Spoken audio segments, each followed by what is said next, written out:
আসসালামু আলাইকুম রহমতুল্লাহি ওয়া বারাকাতুহু। আমরা এখন সরাসরি ক্লাসে চলে যাই। আমাদের কোর্সটার নাম হচ্ছে advance certificate course in computer technology. আমাদের এখানে ৬টি সাবজেক্ট রয়েছে, যার মধ্যে আমরা আজকে ২টি সাবজেক্ট নিয়ে আলোচনা করব। প্রথমটি হলো আইসিটি কম্পিউটার অফিস অ্যাপ্লিকেশন, আর দ্বিতীয়টি হলো গ্রাফিক্স ডিজাইন। যে ২টা সাবজেক্টে আজকে আমি থিওরি প্লাস প্র্যাকটিক্যাল উভয়টা নিয়ে আলোচনা করব। তো প্রথমে আমরা আমাদের যে কোর্সটার সাবজেক্টগুলো রয়েছে তার যে নাম্বার বন্টনগুলো রয়েছে তা নিয়ে একটু আমরা আলোচনা করি। প্রথম যে সাবজেক্টটি রয়েছে আইসিটি কম্পিউটার অফিস অ্যাপ্লিকেশন, তার মধ্যে থিওরি হচ্ছে আমাদের 50 মার্কের, আর এখানে প্র্যাকটিক্যাল হচ্ছে 100 মার্কের, টোটাল হলো আমাদের 150। তারপর দ্বিতীয় যে সাবজেক্টটি রয়েছে কম্পিউটার ফান্ডামেন্টাল অপারেটিং সিস্টেম, তার মধ্যে আমাদের থিওরি হচ্ছে 50 মার্কের এবং প্র্যাকটিক্যাল হচ্ছে থিওরি হচ্ছে 100 মার্কের, প্র্যাকটিক্যাল হলো 50 মার্কের। এই হলো আমাদের 150। তৃতীয় নাম্বার সাবজেক্টটি ডাটা স্ট্রাকচার অ্যান্ড অ্যালগোরিদম। এখানে আমাদের থিওরি হলো 100 মার্কের, প্র্যাকটিক্যাল হলো 50 মার্কের, টোটাল হলো 150 মার্কের। তারপর হচ্ছে চতুর্থ নাম্বার সাবজেক্ট প্রোগ্রামিং পাইথন। এখানে আমাদের 100 মার্ক হচ্ছে থিওরি আর 100 মার্ক হচ্ছে প্র্যাকটিক্যাল। গ্রাফিক ডিজাইনার এখানে 100 মার্কের পরীক্ষা হবে, 100 মার্কই হলো প্র্যাকটিক্যাল। বিজনেস ইংলিশের মধ্যে আমাদের থিওরি নেই, সম্পূর্ণটাই 100 মার্কের প্র্যাকটিক্যাল। আচ্ছা, সরি, থিওরি হচ্ছে 50 মার্কের আর প্র্যাকটিক্যাল হচ্ছে 50 মার্কের। টোটাল আমাদের 850 মার্কের পরীক্ষা হবে। আপনারা কি বুঝতে পেরেছেন বিষয়টা? রাকিবুল ইসলাম একজন বলেন। জি স্যার, বুঝতে পেরেছি। ওকে, ঠিক আছে, থ্যাংক ইউ। আমরা এখন সরাসরি সাবজেক্টের আলোচনায় যাই। আজকে আমরা ICT and computer office application কোর্সের একটি প্রশ্নের সমাধানে যাব, যে প্রশ্নটি আমাদের ইন্টারফেসে চলে আসছে। আপনারা কি দেখতেছেন এটা? রাকিবুল ইসলাম ভাই একটু বলেন তো, দেখা যায়? জি স্যার, দেখা যায়। ওকে, থ্যাংক একটু ইউ, জুম অসংখ্য ইন ধন্যবাদ। করলে ভালো হয়। জুম জুম করব? হ্যাঁ, ওকে, একটু ঠিক জুম আছে। ইন করলে ভালো হয়। আমি আমি এখনই করে দিচ্ছি।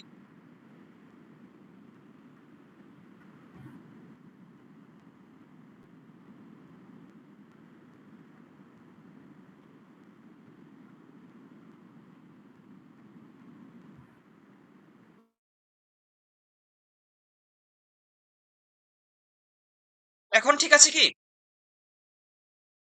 জি স্যার, ঠিক আছে এখন। ওকে, থ্যাংক ইউ। আচ্ছা, আমাদের এইখানে যেই প্রশ্নটি রয়েছে, আমি প্রথমে একটু প্রশ্ন মৌখিকভাবে বলে নিই আপনাদের বোঝার ক্ষেত্রে, তারপর আমি উত্তরপত্রে চলে যাচ্ছি। আর প্রশ্নটা আমি গ্রুপে দিব, কোনো সমস্যা নেই। আচ্ছা, আমাদের এইখানে যে ফাইনাল পরীক্ষাটা হবে, এটা 2023 সালের প্রশ্ন। আমাদের এখানে যে পরীক্ষাটা হবে সেই পরীক্ষার মধ্যে আমাদের পূর্ণমান হলো এখানে 30 মার্কের। 30 মার্কের মধ্যে আমাদের এখানে এক কথায় প্রশ্ন থাকবে 7টি, এবং খ বিভাগে আমাদের প্রশ্ন থাকবে 1 2 3 4 4টি, আর গ বিভাগে থাকবে 4টি। যাই হোক, আমি বিস্তারিত ব্যাখ্যায় যাচ্ছি। ওকে, আমাদের এখানে প্রথম প্রশ্ন হচ্ছে ই কমার্স কি? ই কমার্স হলো ইন্টারনেটের মাধ্যমে পণ্য ও সেবা ক্রয় বিক্রয় এবং অর্থ লেনদেন করার প্রক্রিয়াকে ই কমার্স বলে। আমি এখানে প্রথম এখন যে কথাটুকু বলেছি এতটুকু লিখলেই আপনারা মার্কস পেয়ে যাবেন। কিন্তু একটু ব্যাখ্যা সহ বোঝার জন্য সহজভাবে আমি এখানে কিছু নোট করেছি। যেমন অনলাইনে কেনাকাটা কি আছে, দারাজ আছে, অ্যামাজন আছে, আমরা আরো অনেক কিছুই জানি, অনলাইন থেকে অর্ডার করা যায় বিভিন্ন সাইট। ঠিক তাই এখানে ই কমার্স সম্পর্কে বলা হয়েছে। এই সুবিধা হচ্ছে আপনি যে কোনো জায়গায়, অফিস বলেন, ঘরে বলেন, যে কোনো স্থানে, দেশের বাইরে থেকে এই কেনাকাটাগুলো করতে পারবেন। তারপরে হচ্ছে দ্রুত লেনদেন সম্পন্ন করা যায়, এর মধ্যে সুবিধা। কিন্তু আমাদের প্রশ্ন থাকবে ই কমার্স কি? আমরা উত্তরে লিখব ইন্টারনেটের মাধ্যমে পণ্য ও সেবা ক্রয় বিক্রয় এবং অর্থ লেনদেন করার প্রক্রিয়াকে ই কমার্স বলে। দ্বিতীয় নম্বর প্রশ্ন, স্ক্যানার কি? আমরা জানি স্ক্যানারের মাধ্যমে স্ক্যানার হচ্ছে একটি ডিভাইস, যেটির মাধ্যমে আমরা যে কোনো নথি কম্পিউটারে স্ক্যান করে তার হুবহু কপি নিয়ে আসতে পারি, সেটা হোক কালার কিংবা গ্রেস্কেল। আচ্ছা, স্ক্যানার হলো একটি ইনপুট ডিভাইস, যা কাগজের থাকা লেখা থাকুক, সেটা লেখা থাকুক কিংবা ছবি, ডকুমেন্ট থাকুক, যে কোনো কিছুই থাকুক কিংবা দলিল থাকুক, পরীক্ষার প্রশ্ন থাকুক, সেটা ডিজিটাল ডাটায় রূপান্তর করে কম্পিউটারে ইনপুট দেয়। স্ক্যানারের কাজ হলো এটা। আমি এগুলো প্র্যাকটিক্যালি ইনশাল্লাহ আলোচনা করব আপনাদের সামনে, যদিও আমরা অনেকেই এগুলো জানি, অফিসে ব্যবহার করি। তো এর ব্যবহার হচ্ছে ডকুমেন্ট স্ক্যান করা, ছবি সংরক্ষণ করা, ফাইল ডিজিটাল করা। তারপরে হচ্ছে লাইট পেনের ব্যবহার। লাইট পেন হলো একটি পয়েন্টিং ডিভাইস যা দিয়ে সরাসরি মনিটরের স্ক্রিনে ক্লিক অথবা ডিজাইন করা যায়। এটা গ্রাফিক্সের কাজের জন্য কিংবা আমরা টাচপ্যাডে কাজ করার জন্য অনেক সময় ব্যবহার করে থাকি। এখন HTML ও www এর পূর্ণরূপ কি?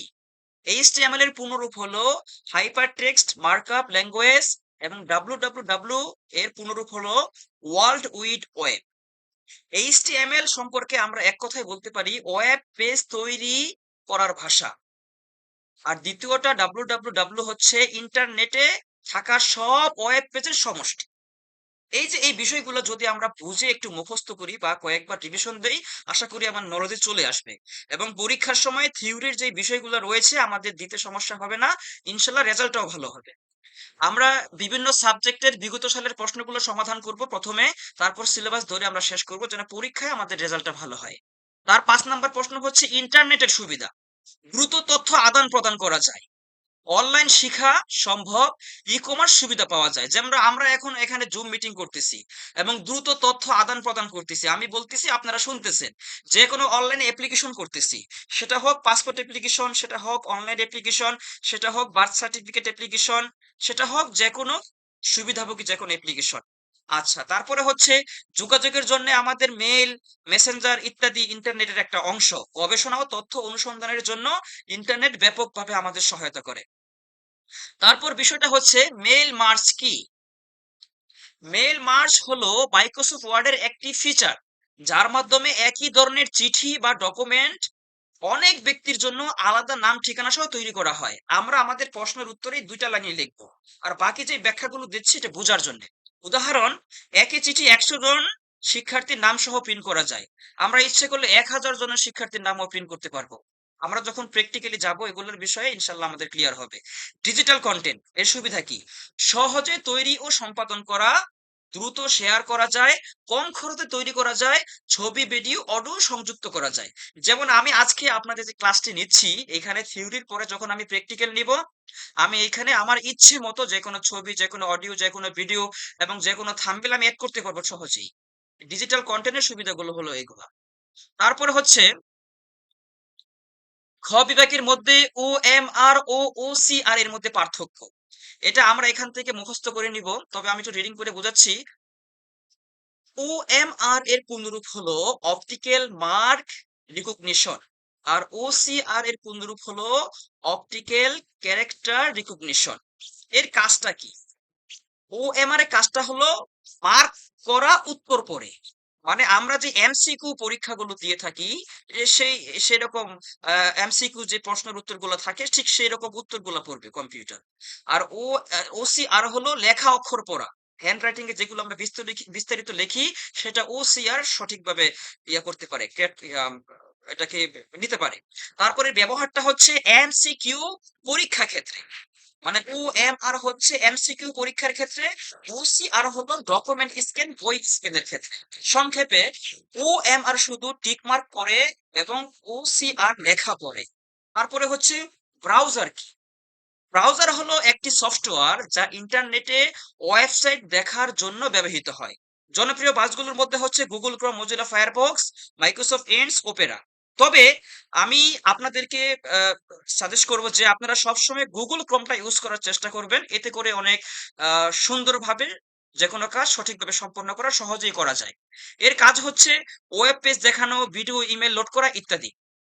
তারপরে হচ্ছে ওয়েব মেল ও ইমেলের পার্থক্য। এখানে যেটা আছে ইমেল, কম্পিউটার সফটওয়্যারের মাধ্যমে ইমেল পাঠানো গ্রহণ করা, যেমন আউটলুক। ইমেলটা কি? কম্পিউটার সফটওয়্যারের মাধ্যমে ইমেল পাঠানো এবং গ্রহণ করা, যেমন আউটলুক। আর ওয়েব মেল হচ্ছে ব্রাউজার ব্যবহার করে ইমেল ব্যবহার, যেমন জিমেল, ইয়াহু মেল ইত্যাদি আমরা ব্যবহার করতে পারবো। এক কথায় ওয়েব মেলটা হলো অনলাইন ব্রাউজার ভিত্তিক আর ইমেলটা হলো সফটওয়্যার ভিত্তিক। আমি আজকে এই সম্পর্কে ওই গ্রাফিক্স প্র্যাকটিক্যালের পাশাপাশি এটা দেখানোর চেষ্টা করব, কারণ এই বিষয়ে আলোচনা করতে সময় লাগবে না, যদি আমরা অনেকেই জানি এটা। তারপরে হচ্ছে স্প্রেডশিট সফটওয়্যার এর ব্যবহার। স্প্রেডশিট সফটওয়্যারটা হচ্ছে মাইক্রোসফট এক্সেল মূলত হিসাব নিকাশ ও ডাটা বিশ্লেষণের জন্য ব্যবহার করা। এই মাইক্রোসফট এক্সেল এর যে প্র্যাকটিক্যাল ক্লাসগুলো রয়েছে ইনশাআল্লাহ তাআলা আমি আজকের পরবর্তী ক্লাসে আলোচনা করব। আচ্ছা, যাই হোক, এর ব্যবহার হচ্ছে বাজেট তৈরি করা, রেজাল্ট শিট তৈরি করা, স্যালারি শিট তৈরি করা, গ্রাফ চার্ট তৈরি করা, ডাটা বিশ্লেষণ, এই মার্কশিট ফলাফল যেটা কিছুক্ষণ আগে আমি বললাম। তারপরে হচ্ছে এখানে গ বিভাগের রচনামূলক প্রশ্ন, সফটওয়্যার কি, এর কার্যকারিতা ও প্রকারভেদ। আমরা আমাদের কম্পিউটারে যে কোনো প্রোগ্রামকে যদি ইনস্টলেশন করতে চাই বা কম্পিউটারে যে কোনো একটা কাজের জন্য একটা সফটওয়্যারকে ব্যবহার করতে চাই, সেই ক্ষেত্রে সফটওয়্যারের কোনো বিকল্প নেই। কম্পিউটারের হার্ডওয়্যার পরিচালনার জন্য ব্যবহৃত প্রোগ্রাম বা নির্দেশনা সমূহকে সফটওয়্যার বলে। সফটওয়্যার কি কি আছে? যেমন মাইক্রোসফট সফটওয়্যার রয়েছে, গ্রাফিক্স সফটওয়্যার রয়েছে, মাল্টিমিডিয়া সফটওয়্যার রয়েছে। আমরা যদি একটু ব্যাখ্যায় যাই, এই যে এখানে আজকে আমরা যেই গ্রাফিক্স ক্লাসটি নিব, তার জন্য কিন্তু আমাদের সফটওয়্যার লাগবে। যে সফটওয়্যারের মাধ্যমে আমরা ক্লাসটি নিব, সেই সফটওয়্যারের নাম হচ্ছে অ্যাডোবি ইলিস্ট্রেটর।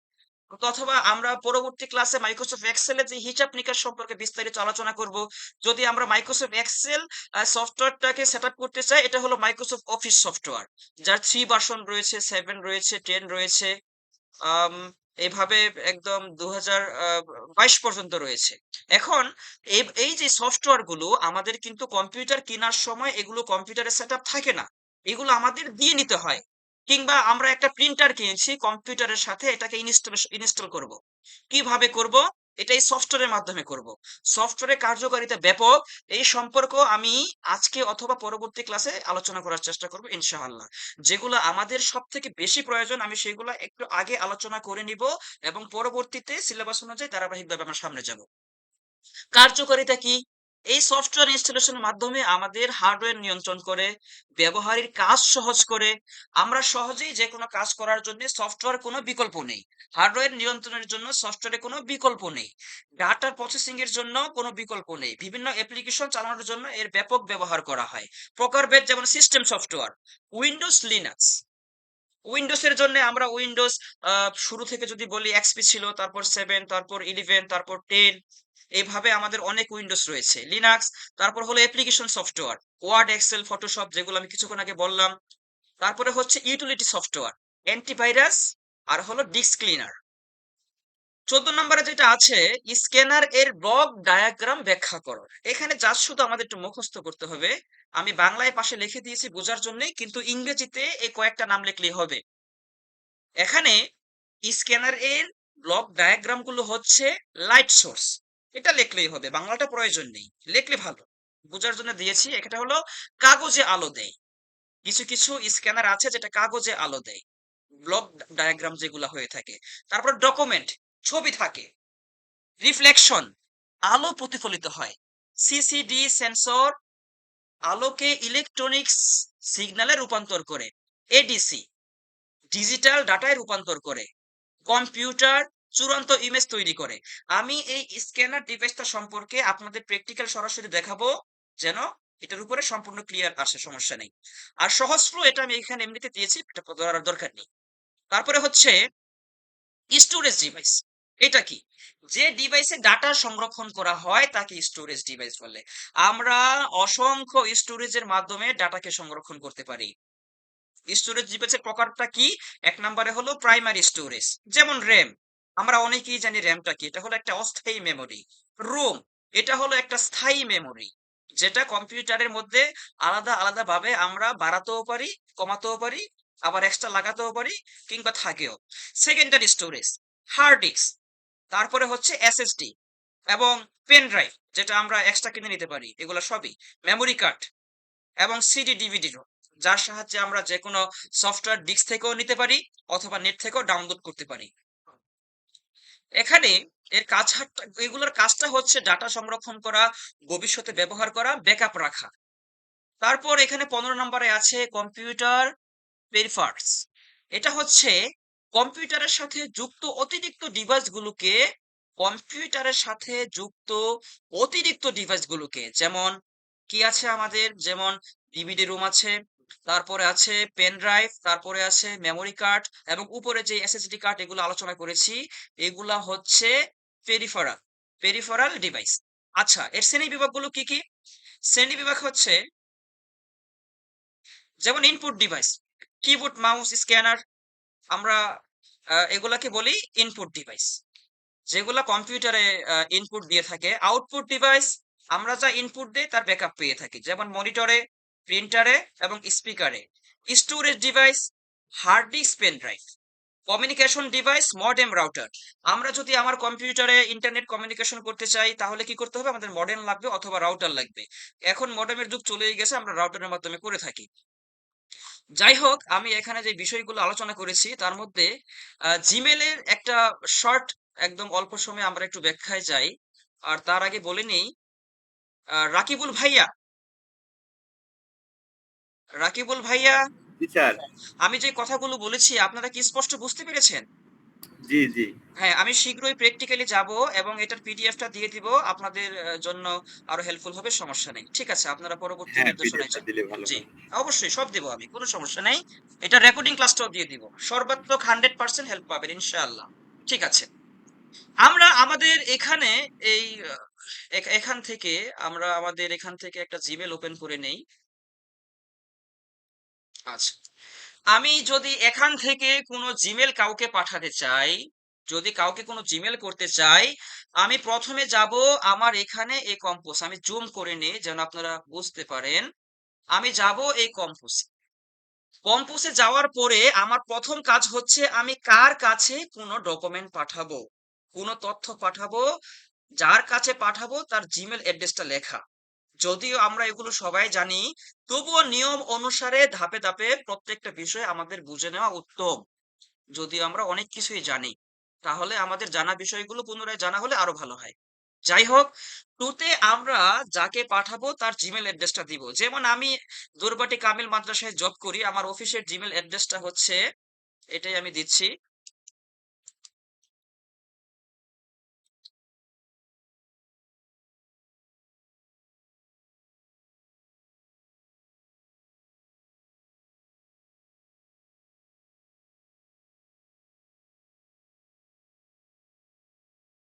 ওকে, অফিসের জিমেল অ্যাড্রেসটা হচ্ছে durbatim@gmail.com, আমি এটা এখানে দিয়ে দিলাম।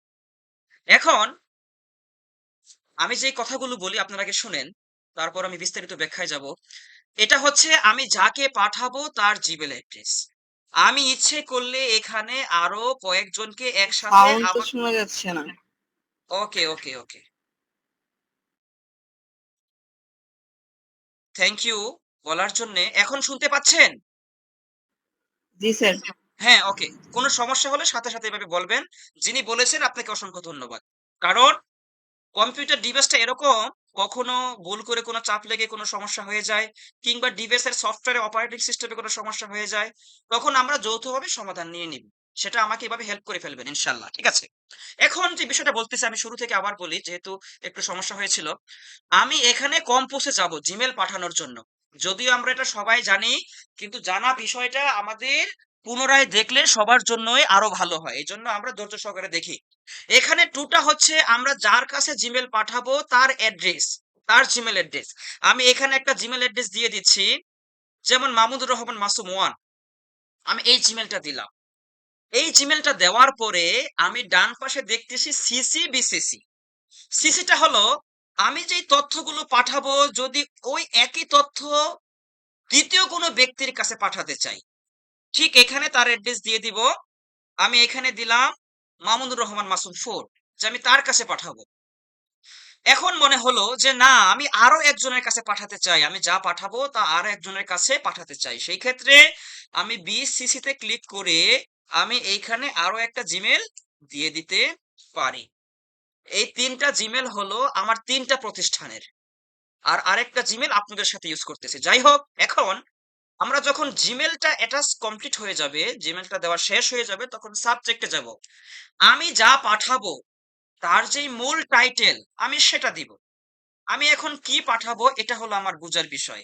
আমি যদি কোনো ছবি পাঠাই পিকচার লিখতে পারি, কোনো ফাইল পাঠাই ফাইল লিখতে পারি। আমি এখানে লিখি ডকুমেন্ট, ডকুমেন্ট।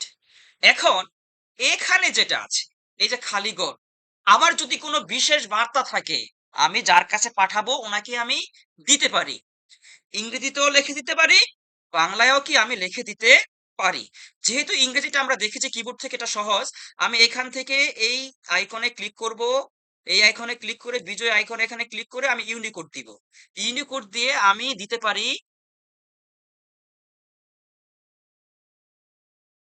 ডকুমেন্টটি দেখে উপযুক্ত ব্যবস্থা নিন। মানে উনি দেখবে আমি যেটা পাঠাবো তার উপরে যে ব্যবস্থা এটা উনি গ্রহণ করবেন। এই হলো বিষয়। আচ্ছা ঠিক আছে। অথবা আমি এটাও দিতে পারি ডকুমেন্টটি দেখে উপযুক্ত ব্যবস্থা নিন, অথবা আমি এখানে দিয়ে দেই অথবা প্রতিষ্ঠানের পেজে শেয়ার করুন। এইভাবে আমি আমার যা ইচ্ছা আমি লিখতে পারি। এখানে একটা অ্যাপ্লিকেশনও লিখতে পারি। যা ইচ্ছা লিখতে পারি। আচ্ছা, তারপরের যেই কাজটা সেটা হলো আমাদের জন্য গুরুত্বপূর্ণ। আমরা এখন কি করলাম? ১ম এ তে যাকে পাঠাবো তার অ্যাড্রেস দিলাম এবং কি পাঠাবো যে ডকুমেন্ট, সেই ডকুমেন্ট লিখলাম এবং এটার উপরে একটা আমার মনের ভাব শেয়ার করলাম যে আপনি এটা এখানে করে দিয়েন। কিন্তু আমি কি পাঠাবো? যেটা আমি পাঠাবো সেটা আমি এখানে অ্যাটাচ করব কিভাবে? সেটা অ্যাটাচ ফাইলের মাধ্যমে করতে হবে। অ্যাটাচ ফাইলটা থাকে এই যে এখানে। আপনারা দেখতে পাচ্ছেন এখানে অ্যাটাচ ফাইল লেখা আছে ATTACHFILES। এখানে আমি যখন ক্লিক করব অটোমেটিক্যালি কম্পিউটারের ব্রাউজারটা ওপেন হয়ে যাবে এবং ওইখান থেকে আমরা আমাদের যে ফাইলটা শেয়ার করব সেই ফাইলটা আমরা নিয়ে নিব। যেমন আমি আমার দুর্গাটি সেন্টারের একটা এখানে ব্যানারে দিয়ে দেই। এটাই দিয়ে দেই। এই যেই ব্যানারটা এখানে আপলোড হচ্ছে, এখন কিন্তু এখানে আপলোড কমপ্লিট হয় নাই। কালো কালার থেকে যে কালারে রূপান্তরিত হবে, যখন এই কালারে রূপান্তরিত হবে তখন বুঝতে হবে যে এটা আমার আপলোড কমপ্লিট হয়ে গেছে। জিমেলের ক্ষেত্রে এই এতটুকু দেখার পরে আরো কিছু আলোচনা করব, ততটুকু দেখলে আমাদের হবে, যেটা আমাদের প্রয়োজন। ঠিক আছে। এখন কথার কথা, আমি যদি এখানে সেন্ড বাটনে ক্লিক করি, যদি আমি এখানে সেন্ড বাটনে ক্লিক করি তাহলে এটা কিন্তু সেন্ড হয়ে যাবে। এটা হলো ১ নাম্বার বিষয়। আর ২ নাম্বার বিষয় হচ্ছে সেন্ড কার কাছে হবে? এই ৩ ব্যক্তির কাছে হবে। এখন দুর্গাটি মাদ্রাসায় তো আমার প্রতিষ্ঠানের কেন্দ্র সচিব যিনি অধ্যক্ষ উনি এটা ইউজ করেন। যদি উনার কাছে আমি এটা পাঠাই উনি বলবে, "মামুন এখন কি বলল উপযুক্ত ব্যবস্থা নেওয়ার জন্যে।" আবার কল দেওয়া শুরু করবে। তাই আমি এটা কেটে দিলাম। রাখলে চলে যাবে। কিন্তু আমি কেটে দিচ্ছি। এখন আর এটা হচ্ছে আমার আরেকটা প্রতিষ্ঠানের। এখানে দিলে বলবে এটা কেন দিয়েছে? তাই আমি একটা দিয়ে আপনাদের দেখাচ্ছি। মামুনুর রহমান মাসুম 1 এ। এখন যদি এটা আমি সেন্ড করি এটা এখান থেকে আমার চলে যাবে। এই হলো বিষয়। এখন আমি বললাম চলে গিয়েছে। কিন্তু তার প্রুফটা কি? অনেক সময় কি হয় অফিসে কাজ করেন, আপনারা যখন অফিসে কাজ করেন তখন দেখা যায় আমরা ইমেল পাঠিয়েছি। আমরা ইমেল পাঠিয়েছি কিন্তু যে ইমেলটা পাঠিয়েছি বসকে আমি বলতেছি যে বস আপনার কাছে চলে গিয়েছে আমি 100%, কিন্তু বস খুঁজে পাচ্ছে না। জিমেলটা কোথায় আছে বস খুঁজে পাচ্ছে না, কারণ এটা আমার সেন্ড কমপ্লিট হয়নি, কোনোভাবে রয়ে গিয়েছে। এখন এটা যে আসলেই চলে গিয়েছে এটা আমি কনফার্ম হব কিভাবে? এটা কনফার্ম হতে হবে দুইটা পদ্ধতিতে। প্রথম পদ্ধতি হচ্ছে এই সেন্ড অপশনে দেখব যে এটা গিয়েছে কিনা। এই সেন্ড অপশন থেকে এখন বাজে ৯টা ৪৫ আর এটা গিয়েছে ৯টা ৪৪ মিনিটে। আমি এখানে ক্লিক করি, দেখবে এটা ওপেন করলে আমার সামনে চলে আসবে। এখন আমি যেটা পাঠিয়েছি এটা আমার সামনে চলে আসবে। এইভাবে চেক করে দেখতে হবে আসলে গিয়েছে কিনা। এখন যদি কখনো এরকম হয় যে আমি পাঠিয়েছি, সেন্ড ফাইলে গেলাম, সেখানেও কি আমি দেখতেছি না, তাহলে যদি এরকম হয় সেই ক্ষেত্রে যদি না গিয়ে থাকে এখানে আনসেন্ট অথবা আউটবক্স একটি অপশন থাকবে, যেটা আমি কখনো সেন্ড না হওয়া মেসেজের উপর ভিত্তি করে আপনাদের আবার আলোচনা করব। কিন্তু এটাই বাম পাশের কর্নারে থাকবে আনসেন্ট অথবা আউটবক্স। ওখানে দেখবেন গেলে আপলোডিং দেখাচ্ছে, মেসেজটা আপলোডিং দেখাচ্ছে কিন্তু আপলোড হয়নি, যার জন্য বসের কাছে অফিসের কাছে এখনো যায়নি। সেই ক্ষেত্রে আমরা যখন এটা ওখানে গিয়ে আনসেন্ট ফাইলটাতে ওপেন করে গিয়ে যখন অথবা আউটবক্সে গিয়ে ওপেন করে যখন রিফ্রেশ দিব, এই যে রিফ্রেশ আইকন, এই রিফ্রেশ আইকনটা রিফ্রেশ করার কমান্ড হচ্ছে কন্ট্রোল ফাংশনাল 5। আমরা যদি এই কমান্ডটাকে দেই যে কোনো কিছু রিফ্রেশ হবে অটোমেটিক্যালি ওয়েবসাইটে। কন্ট্রোল 5 দিলেও রিফ্রেশ হবে, এখানে ক্লিক করলেও রিফ্রেশ হবে, তখন অটোমেটিক্যালি এই আউটবক্সে থাকা জিমেলটা আমি যার কাছে পাঠাবো তার কাছে চলে যাবে। এটা হলো একটা বিষয়। আর আমাদের কাছে যিনি পাঠিয়েছেন এটা আমরা ইনবক্সে পাবো। এই বিষয়ে আমি ছোট্ট করে পরবর্তীতে আরেকটু আলোচনা করব। ঠিক আছে, কারণ আমাদের ক্লাসের টাইম মেনটেন করে আমরা চলবো। ঠিক আছে, আমরা আজকে আমাদের টপিক ছিল গ্রাফিক্স ডিজাইন সম্পর্কে। আমরা এখন গ্রাফিক ডিজাইনে যাব। গ্রাফিক ডিজাইনের মধ্যে আমরা কালার টাচ নিয়ে আলোচনা করব। এখানে রাকিবুল ইসলাম আমার কথা শুনতে পাচ্ছেন? জি স্যার, শুনতে পাচ্ছি। এই পর্যন্ত যা আমি আলোচনা করেছি তার উপরে প্রশ্ন উত্তর পর্ব অবশ্যই থাকবে, কিন্তু আপনারা কি বুঝতে পেরেছেন? আমার আলোচনাটা বুঝতে পেরেছেন? জি স্যার, আপনি আচ্ছা, জি, আমি বুঝতে কন্টিনিউ পেরেছি করি। স্যার। আচ্ছা, কন্টিনিউ করি তাহলে, ঠিক আছে? আচ্ছা, আমরা এখানে আমাদের এখান থেকে এআই প্রোগ্রামটি ওপেন করব, অ্যাডোবি ইলিস্ট্রেটর।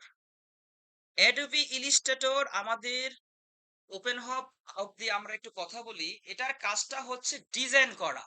এর মাধ্যমে আমরা যে কোনো ব্যানার, যে কোনো ভিজিটিং কার্ড, যে কোনো কালার টাচ আমরা করতে পারি।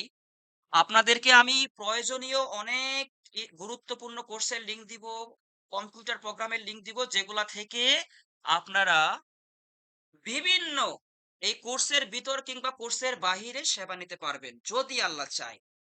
আমি এতটুকু বিশ্বাস করি, আল্লাহ চাইলে আমি ক্লাস নিতে পারবো, আল্লাহ না চাইলে আমি পারবো না।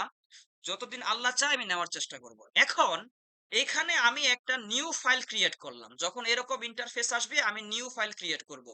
নিউ ফাইল ক্রিয়েট করার পর আমি এই যে এখানে এফোর্ট দিব, এফোর্ট দেওয়ার পর এখানে ক্রিয়েট করব। ঠিক এইভাবে একদম সিম্পল আমি আলোচনা করব যেন আপনারা সহজেই বুঝতে পারেন। ঠিক আছে, আমি প্রথমে কালার টাচটা দেখানোর জন্য এই পাশে একটা টুল রয়েছে, আপনারা দেখতে পাচ্ছেন। এই টুলটার নাম হলো রেক্টেঙ্গেল টুল, আর দ্বিতীয়টা হলো ইলিপ টুল। আমি এখান থেকে ইলিপ টুল নিব। ইলিপ টুল নিয়ে আমি আমার কম্পিউটারের কিবোর্ডের শিফট কি চেপে ধরে রাখবো এবং মাউসের লেফট বাটন ক্লিক করে আমি টান দিয়ে একটা বৃত্ত নিব। আশা করি আপনারা বৃত্তটা দেখতে পারতেছেন। এখন এই বৃত্তটাকে আমি আমার এই পেজের বাইরে কাজ করব আমার কাজের সুবিধার্থে।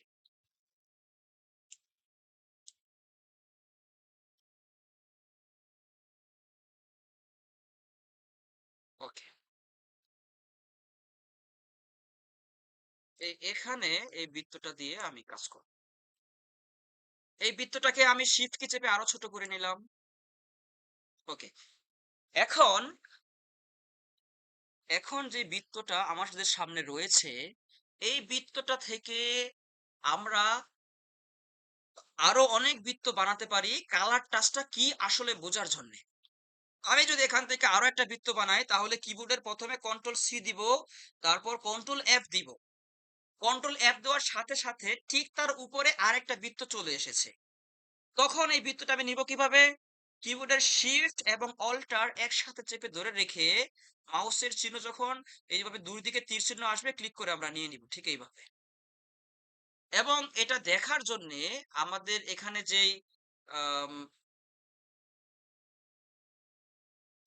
এই যে এখানে আমরা যাব, আপনারা দেখতে পারতেছেন এই যে এখানে যে কর্নার আইকনটা রয়েছে, এখানে হোয়াইট যেটা রয়েছে এখানে নন দিয়ে দিব।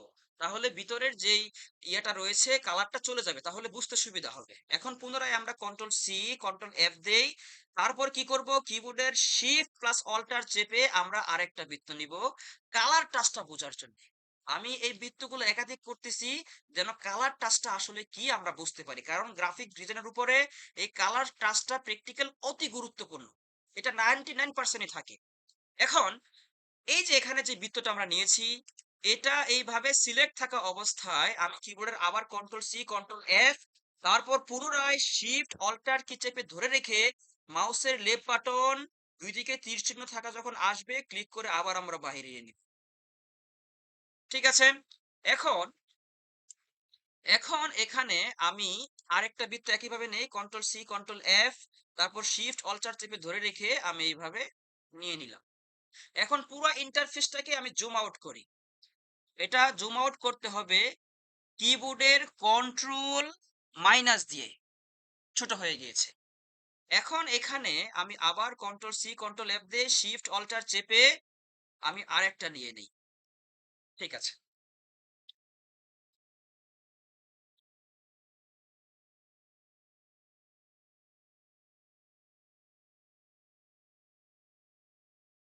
রাকিবুল হাসান, আপনি কি বুঝতে পারতেছেন? শোনা যাচ্ছে? জি স্যার। জি এখন আমি স্যার। আমার কালার টাসেল মূল বিষয়ে যাব। আপনারা সবাই খেয়াল করুন। কালার টাসের আমি এখন মূল বিষয়ে যাব, যেটা আমি আরো ধীরে ধীরে আলোচনা করি, নয়তো আপনাদের বুঝতে সমস্যা হতে পারে। এখন আমি মূল বিষয়ে যাব, আপনারা খেয়াল করেন। এই যে এখানে আমাদের এটা এক একটা ভেক্টর, আমরা যে ভেক্টর গুলো নিয়েছি, এখানে আমাদের ইচ্ছে মতো আমরা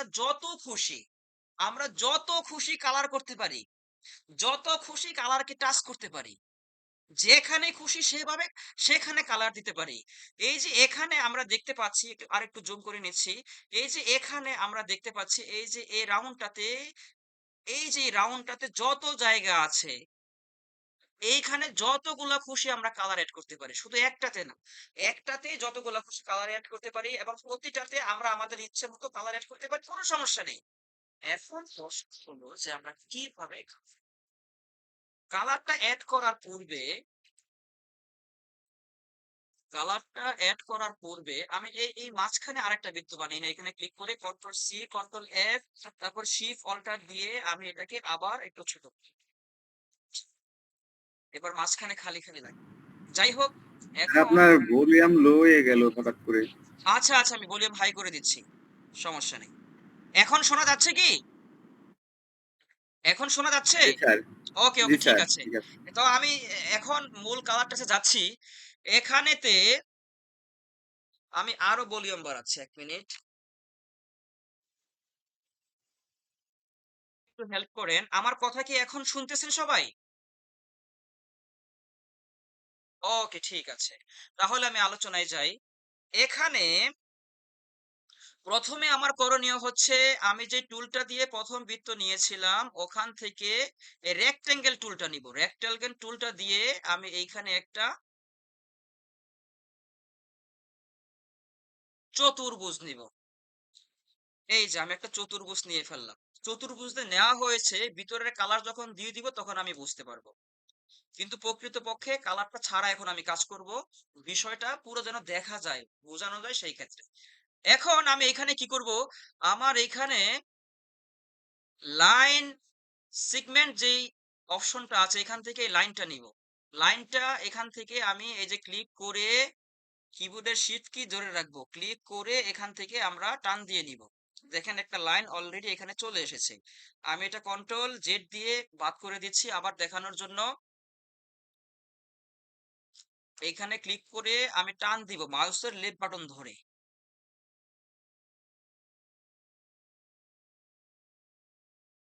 যখন নেওয়া হয়ে যাবে তখন আমি ছেড়ে দিব। ঠিক আছে, আমি আবার দেখাচ্ছি। এভাবে আমি লাইনটা নিয়ে নিলাম। ওকে, তারপর যেখানে যে পজিশনে আমার প্রয়োজন আমি লাইনটাকে বসিয়ে নিব। ওকে, ঠিক একই লাইন আমি এই কর্নার থেকে আবার বিপরীত পাশে নিয়ে নিব। ঠিক আছে,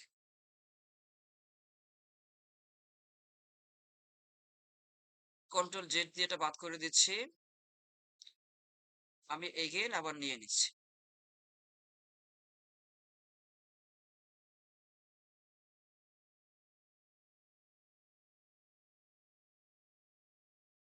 ঠিক এই, আচ্ছা, এই যে নিলাম, আমি একই লাইন উপর থেকে আবার নিব, এবং একই লাইন এই সাইড থেকে আবার নিব। ঠিক আছে, এখন এইখানে আমি কালার টাচ করব। কালার টাচটা করব কিভাবে? এই যে এখানে যে সিলেকশন টুলটা রয়েছে, সম্পূর্ণটা আমি এখানে ক্লিক করে সিলেক্ট করে নিব। সিলেক্ট করে নেয়ার পর আমাকে এখানে একটা টুল আছে, এটার নাম হলো শেপ বিল্ডার টুল। আমি এটাতে ক্লিক করব। এটাতে ক্লিক করার পর আমি যেই কালারটা এইখানে টাচ করব, ওই কালারটা আমাকে সিলেক্ট করতে হবে। আমি আমার এই আঁকাআঁকিগুলো করার পরে এখানে কি করলাম আবার বলে নিই, নয়তো আপনাদের প্রশ্ন থাকতে পারে। আঁকাআঁকিগুলো করার পরে আমি ১ম এ কাজ করেছি সিলেকশন টুল যেটা আছে এখানে। সিলেকশন টুল দিয়ে গোটা টুলটাকে আমি সিলেক্ট করেছি। তারপর এইখানে যে আইকনটা রয়েছে এটার নাম হলো শেপ বিল্ডার টুল, এটা আমি নিয়েছি। নেওয়ার পর কালার টাচটা করার পর আমার ১ম কাজ হচ্ছে এখান থেকে কালার সিলেক্ট করা। আমি এখান থেকে এই কালারটা সিলেক্ট করলাম। সিলেক্ট করার পর আমি যেখানে কালার এটা দিতে চাবো সেখানে টাচ করার সাথে, সাথে আমার কালার হয়ে যাবে। আপনারা দেখতে পাচ্ছেন আমি টাচ করতেছি আর কালারটা কিন্তু হয়ে যাচ্ছে। এটাই হলো কালার টাচ। একটা ভেক্টরে কিংবা একটা ডিজাইনে একাধিক কালার কিভাবে দেওয়া হয়। এই বিষয়টা হলো এটা। এখন আমরা এটা যদি বুঝতে পারি অধিকাংশ এরকম টুলস গুলো দিয়ে আমরা এই বৃত্তগুলোর মধ্যে বা যেকোনো ভেক্টরের মধ্যে যেকোনো কালার দিতে পারবো। যাই হোক, আমি এখন আরেকটা কালার নেই, এখান থেকে রেড কালার নিতে পারি, কোনো সমস্যা নেই। আমি এখানে দিয়ে দিলাম। ওকে। তারপর আমি এই যে এখানে এই কালারের সামনে আমি এই লেখাটা দিয়ে দিতে পারি। যেটা আমার ইচ্ছা আমি দিতে পারবো, কোনো সমস্যা নেই। তারপরে এই কালারটা সিলেক্ট করে আমি এখানে দিয়ে দিতে পারি। যেই কালারটা আমার সিলেক্ট করব, ক্লিক করলে ওই কালারটাই আসবে। ঠিক একইভাবে এখানেও আমি দিয়ে দেই। আর রেড কালারটা এখানে দিয়ে দেই।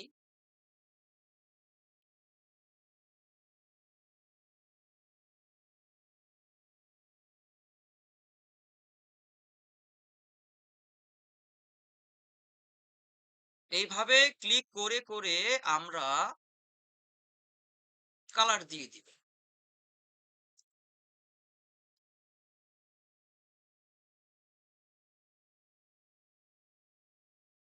আমি কালার চেঞ্জও করতে পারি, কোনো সমস্যা নেই। আমি এখান থেকে এই কালারটা দিতে পারি।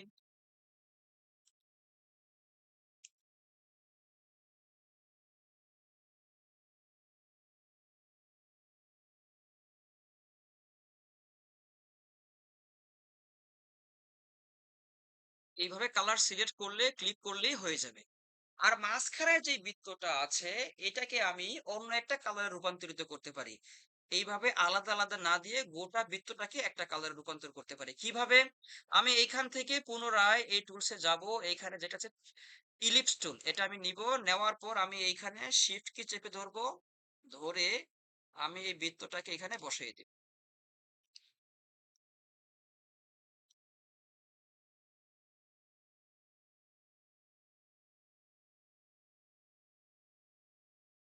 ওকে। এই কালারটাকে আমি এখানে এটা দিয়ে দিতে পারি, কোনো সমস্যা নেই। এখন যে কালার গুলো বসিয়েছি এটা আপনারা কি বুঝতে পেরেছেন? একজন কথা বলেন। ওকে, ঠিক আছে। তাহলে আমি সামনের দিকে যাই। এখানে যে কালারটা আমরা বসিয়েছি, এখানে আমরা দেখতে পাবো আমাদের সামনে এই সাইড দিয়ে কিন্তু অতিরিক্ত কিছু টুলস রয়েছে। এই যে এখানে এই যে পাশ দিয়ে এগুলা থাকলে কিন্তু হবে না। এগুলা জাস্ট আমি আমার এই কালারের সীমারেখাগুলোকে ঠিক রাখার জন্যে এই লাইনগুলো নিয়েছিলাম। এগুলো এখন আমাকে ডিলিট করে দিতে হবে। কিভাবে ডিলিট করবো? এখানে আমি সিলেকশন যে টুলটা আছে এখানে, এই সিলেকশন টুল এটা আমি নিব। এটা নিয়ে আমি এটাকে সিলেক্ট করব। সিলেক্ট করে এই যে এখানে এটা সিলেক্ট করব, তারপর ডিলিট প্রেস করলেই আমার বাদ হয়ে যাবে। আপনারা দেখতে পাচ্ছেন আমি ক্লিক করে করে সিলেক্ট করে করে কিবোর্ডের ডিলেট প্রেস করতেছি। এই করলে তখন শুধু আমার এই ভেক্টরটাই থেকে যাবে। বুঝতে পেরেছেন? সকলে কি বুঝতে পেরেছেন? আচ্ছা, ঠিক আছে। এখন এটার পরবর্তী যে কাজটা আমরা এখানে যদি এইভাবে না করে অন্য কোনো বক্সকে কালার করতে চাই, সেই ক্ষেত্রে যেমন এইখানে আমি একটা চতুর্ভুজ নিলাম। এই চতুর্ভুজটাকে যদি আমি কালার করতে চাই কিভাবে, আপনারা এখানে একটু এখন মনোযোগ দেন গভীরভাবে। এই আমাদের সামনে শুধু এখন বক্সটা আমি নিয়ে আসলাম। এই বক্সটা যদি আমরা এখন কালার করতে চাই, বাম পাশের উপরের অংশ থেকে আমরা এখান থেকে কালার দিতে পারি যেটা খুশি সেটা, আমাদের যেটা ইচ্ছে হয় সেটা। ঠিক আছে। এখন সাইডের যে লাইনটা আছে কেউ যদি বলে যে এই লাইনটা আমার প্রয়োজন নেই, এই যে লাইনটা আমার প্রয়োজন নেই, তাহলে আমি ডান পাশের বক্স থেকে নো লাইন এটা আমি এখান থেকে নান করে দিতে পারি। তখন এটা এখান থেকে চলে যাবে, সিলেক্ট করে নিয়ে এই চলে যাবে। এখন আবার কেউ বলতে পারে না এই লাইনটা থাকবে, অন্য একটা কালারও থাকবে। সেই ক্ষেত্রে যেমন আমি এখানে রেড কালার দিয়ে দিতে পারি। এখন আবার বলতে পারে যে এই যে লাইনটা কালার করেছেন এই লাইনটা আরো মোটা হবে, সেই ক্ষেত্রে এখান থেকে আমি বাড়িয়ে দিতে পারি। বলতে পারে আপনি যেই বক্সটা করেছেন তার মাঝখানে একটা লেখা লিখে দিন, আমি দেখতে চাই, বা এই লেখাটাকে আমি চাই। ওই লেখাটারও একটা কালার দিবেন, ওই লেখাটারও আমি আমার ইচ্ছে মতো একটা কালার চাই। সেই ক্ষেত্রে আমি এইখান থেকে যে টেক্সট বক্সটা সিলেক্ট করব, সিলেক্ট করে আমি এইখানে ক্লিক করব, লেফট বাটন ক্লিক করলাম, যেমন এই লেখাটাই আমি এইখানে দিব। এই আপনারা দেখতে পাচ্ছেন চলে এসেছে। এই যে দিলাম, দেওয়ার পরে যদি এই লেখারও কোনো কালার আমি চেঞ্জ করতে চাই, তাহলে আমাকে কি করতে হবে? অবশ্যই এইখান থেকে কালারটা চেঞ্জ করতে হবে। আমি এখানে হোয়াইট কালার দিয়ে দিলাম। আর যে ব্যাকগ্রাউন্ডটি রয়েছে এটা আমি ব্ল্যাক কালার দিয়ে দিলাম, যেটার মধ্যে যেটা ভালো দেখা যায়। আর এখান থেকে যেটা আছে আমার লাইন কালার সেটা আমি এখানে দিয়ে দিলাম। আর এখান থেকে এত মোটা না দিয়ে আর একটু ছোট দিলাম। এখন যদি এই ফাইলটাকে আমি সেভ করি, এই গোটা ফাইলটাকে যে ভেক্টরটা আমি করেছি এই ভেক্টরটাকে সেভ করি এবং সেভ করার পূর্বে যে ভেক্টরটা বানিয়েছি এটাকে আমি একটা স্টেজে বসাতে চাই। সেই ক্ষেত্রে আমি কন্ট্রোল এন দিব।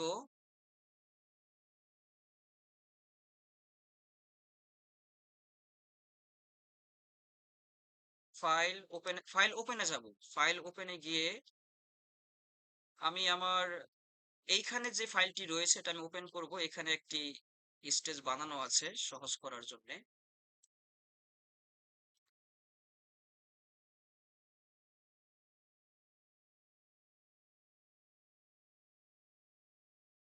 আপনাদেরকে একটা জিনিস দেখাই, এটা হলো জাস্ট আমার মাইক্রোসফট, হ্যাঁ সরি, অ্যাডোবি ইলিস্ট্রেটর প্রোগ্রামের একটা ইন্টারফেস।